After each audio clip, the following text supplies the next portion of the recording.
Octopath Traveler 0 has an extremely challenging superboss located at the end of the 90 to 100 hour campaign, one that will absolutely send you running for the hills if you don't come prepared for it. So allow me to take you through how to find it, the party I used in order to take it down, and how I dealt with it turn by turn so that those of you who want to finish this wonderful game with a great capstone can do so with confidence.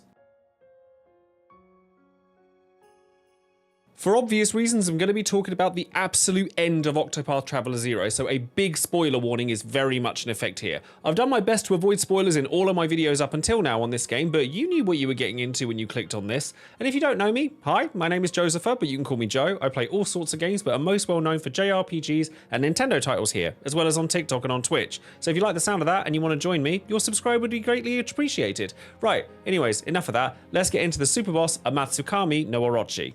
Differently from previous Octopath Traveler games, Goldera is not the hidden superboss of this game, as he takes the role of the true final boss of Octopath 0. So here we get Amatsu instead, which I'm shortening for the rest of this video because it's easier and it kind of reminds me of Monster Hunter. Amatsu is really easy to locate once you finish the true ending of the game and beaten Goldera. From the Garden of Sin hub area of the final dungeon, you go to the Skies of Vanity area through the torch on the right hand side. From here, there will be a really obvious glowing light in front of you as you walk forward, which will then teleport you to the Cove of Clouds area, which you'll first of all find the floating stone in a chest, one of the legendary treasures needed to fill up the museum in Wishvale, but also another glowing light at the top of a slope. This is Amatsukami no Orochi. Amatsu has a few gimmicks in place beyond its massive 1.2 million HP pool that you'll want to bear in mind before you fight it. First of all, it hits really hard with physical damage on turn 1 with Primal Rend, dealing upwards of 4,000 damage to your entire front row, and they're only going to get stronger with each cycle of attacks it does, so you'll want to be able to survive this before you even think about doing anything else. How you do this is up to you. Grinding, gear, stat boosting nuts that grant additional HP, food is a big one. I use premium mutton stew to boost my HP by 20% for 20 turns. Basically, if you can't survive this initial hit, I'd stop, turn around, and get yourself to a point where you can. Amatsu must be broken before its boost gauge fills up. If at any point Amatsu is able to attack with its boost gauge full, it will instantly wipe your entire party out. Making this harder is the fact that Amatsu changes its weaknesses every time it's hit with something it's weak to. So you'll want to bring a party that's able to hit with as many different weapons and elements as possible in order to break it as fast as you can. Analyze and abilities like Study Foe or Alexia's Incidental Analysis help a lot with this, as if Amatsu changes its weaknesses to something you've already hit it with, you'll still be able to see it. You'll also find that Amatsu summons elemental orbs like the Jade Dragon Orb you can see on the screen here, each with 120,000 HP that'll attack you with annoying elemental attacks, some of which inflict status conditions whilst also buffing Amatsu itself with things like almighty power buffs, making it much harder to withstand its attacks. You'll need to deal with these as quickly as you can before you get overwhelmed or too distracted defeating these in order to stop Amatsu filling its boost gauge up. They'll pop up periodically throughout the fight, so if you don't take one out quickly, you'll soon be dealing with multiples. Other than that, Amatsu's attack cycles are actually really simple, if extremely damaging, so now allow me to explain the party I took to this fight and why I made the choices I did. This team is built entirely around Isla and his. I mistakenly thought Isla was a girl previously, by the way, so thank you to those of you who corrected me on that. Ridiculously powerful ultimate technique, Ultimeow. Ultimeow is by far the strongest single damaging attack in the game, and will be abusing revitalizing jam items in order to deal the most amount of damage in the shortest amount of time. Editing Joe here, I noticed as I filmed this video, I say Revitalizing Jam is the item that you want to use on Isla each time that you want to regenerate his ultimate gauge and his HP, SP, and BP. That's incorrect, it's Rejuvenating Jam. So if I say Revitalizing Jam at any further point in this video, just know that I'm referring to Rejuvenating Jam. That's the right one. They are all very similarly named though. Refreshing, Revitalizing, Rejuvenating, Reinvigorating. It's easy to trip up on that. Rejuvenating Jam is the one. It's unlikely that you'll need to grind as much as I did in order to tackle Amatsu, but I was already doing it anyway because I was still in the process of cycling through trade lists in the Wishvale shop for the legendary treasures, and so I kinda just ended up at a high level. But as long as you can survive that initial onslaught hit from Amatsu, you should be fine. So aim for upwards of 4,000 HP of all of your characters, and as high a physical attack or elemental attack as possible on the character you're using as your damage dealer. As I said, Isla has the strongest single attack in the game, but you could also use the protagonist and Drafendi's Rage if you've used all of your attack nuts on them, for example, or you could use Alexia's Ancient Magic if you've got her elemental stat high enough. So we'll start with Isla himself. It doesn't actually matter what abilities you put on him, as you'll only realistically be using his ultimate skill, but surpassing power, enabling him to break the damage limit, is 100% mandatory, as you want to be dealing 5 9s worth of damage rather than 4 every turn.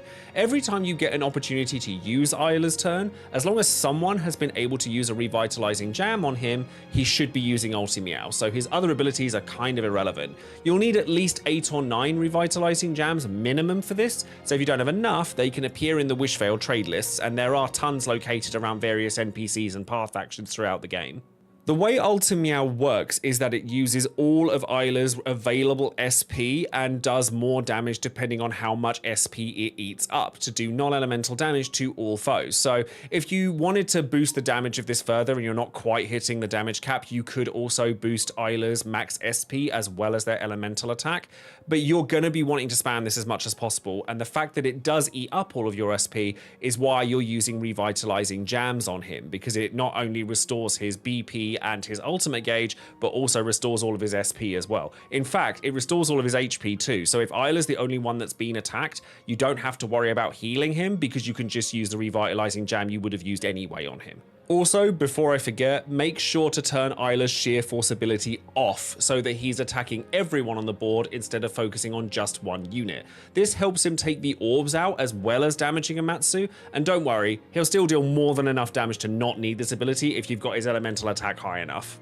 I took 2 healers to this fight, Ophelia and Alorna, primarily for one particular spell: Revive. If something goes awry, which is very easily done in this fight, the Revive spell, certainly when boosted, will res anyone who went down, regardless of where they are positioned in the party, and you're able to get yourself back on track as soon as possible. You can get a second copy of Revive, so you can give it to Alorna by finishing Sazantos' hidden side quest in the hidden city of Agapia, and you will want it so that you have access to it from 2 different characters. Vivify is also useful to pick up a single downed character on both Alorna and Ophelia, as it's significantly less expensive to use if you only need to use it to pick up one single downed character. As long as they both have those 2 moves though, you're pretty good to go. This is because both characters have access to heal more, so they can do AoE heals to an entire row. Alorna can actually deal like pretty good light shield damage with her Light of Judgment attack that can hit Amatsu multiple times, and both of their ultimate skills are extremely useful. Ophelia's prevents physical damage, namely the likes of Primal Rend and the attacks that follow it, and then Alorna has Prayer for Tomorrow, which is really good as an emergency button, restoring all HP and SP and reviving all downed characters at the same time. This then means that any remaining active slots that you have left on those 2 characters can go towards filling in blanks for elemental damage or staff damage, anything that helps towards breaking Amatsu and preventing that boost gauge from going up. Stuff like Hellfire or Batter work really well here. Don't forget Almighty Olives, by the way. If you're in a position where you have downed characters and it's not Alorna or Ophelia's turn, you still have access to another emergency button through Almighty Olives. So if you happen to have kept hold of the ones you've gotten throughout the game, or even if you've seen them in Wishvale's trade lists, keep hold of them. They are very helpful. Alexia is primarily there to be used as a boosted Analyze user in the early parts of the fight, in combination with Incidental Analysis to reveal as many weaknesses as possible throughout the fight, but she can serve as a secondary AoE damage dealer, as the orbs have 120,000 HP, which isn't quite enough to be taken out in a single Ulti Meow, so bumping her power and ability to break shields is the way to go in terms of build. Everybody else in the fight serves to deal damage to Amatsu's shields and prevent it from getting its boost gauge to the point where it can one-shot you. So take whatever attacks you can that deal as many hits as possible with as many different weapons as possible, and you'll be golden. I took Raimi, equipped with 1,000 Spears and Stormblade for Lance and Sword, Tatlock with Captivating Step and Fading Strike for fans and axes, Hannet with Arrow Storm and Thundering Cleave for bows and, again, axes, and then the protagonist with Lethal Thrust and Torrential Strike covering swords and daggers. This means that I had as many different weapons as I could have with the strongest characters I had. Speaking of Hannet in particular, I also used her for the ability Patience, which has a 25% chance of giving an extra turn at the end of any round. And I had a couple of extra copies of this that I had gotten throughout playing the game, which I proceeded to then equip on both of my healers and Tatlock, as it meant that I had multiple opportunities, as many as possible even, to both keep my party's health high and Isla topped up with a revitalizing jam. From this point, you're as prepared as you can be, so it's time to get into the fight itself. Realistically, like any good JRPG Superboss, a lot of the work is in the preparation, so as long as you're able to survive that initial onslaught, your turn-by-turn play shouldn't need to change too much. Start by getting a reinvigorating jam rather than a revitalizing one on Isla, because you don't need to recover SP until after he's attacked at least once with Ultimeow. Then start figuring out Amatsu's weaknesses at your earliest convenience with Alexia, preferably with a boosted analysis. Then simply start taking those shields down as fast as you physically can, but prioritize keeping your HP high and having at least one character throw a revitalizing jam on Isla every time he gets a chance to attack. The orbs shouldn't pose too much of an issue, as the turn order normally allows for at least one of your characters to act between the orbs and Amatsu, but if they do, they'll only have around 20k HP left if Isla's hit an Ultimeow for max damage on them. So you can finish them off with another character's ultimate if they're damaging ones, and these should only really be used in this scenario. If you get spare turns, which is unlikely, spend them reducing Amatsu's offensive stats and buffing your own defensive ones so that you can stay alive more easily as Amatsu starts dealing more damage as the fight progresses. Tatlock and the protagonist as a thief are great at this, and if any of your characters get knocked out, revive them as soon as you physically can. We brought 2 healers for a reason. Amatsu's shields will increase each time it's been broken, and it'll start dealing more damage once it hits 50% and 30% thresholds, so yellow and red HP bars respectively, and it will taunt you when it hits those thresholds too. Now be warned that during these interactions, patience won't trigger, so don't rely on those extra turns. Treat them as bonus actions that can deal additional damage, or make absolutely sure everyone is topped up with HP.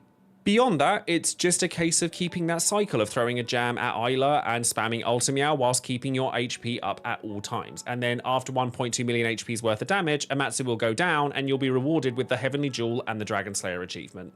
Hopefully this has helped you guys finish up the hardest boss in Octopath Traveler 0. Please do let me know if there's anything else you would like me to talk about with this game. I'm kind of winding down for the end of the year in terms of making videos, but I'd love to hear from you ready for when I start back up again after a very much needed break. And as always, of course, I want to give a big shout out to my Patreon members for supporting me on this channel. It means so much to me, and I'm really grateful to be able to keep making videos at the pace in which I make them. A lot of that is something I owe to you guys, so thank you very much. And if you'd like to support the channel yourself and get a title card just like those you've seen throughout the video, made just for you by me, as well as other benefits, then take a look at the description box below and follow the link. And with that, I shall love you and leave you. Thank you ever so much for watching. I'm going to need to find a new game to get stuck into pretty soon, I think, because I think I've exhausted everything I can out of Octopath 0. So what would you like to see from me in the future and in 2026? Let me know, and I'll speak to you next time. Take care.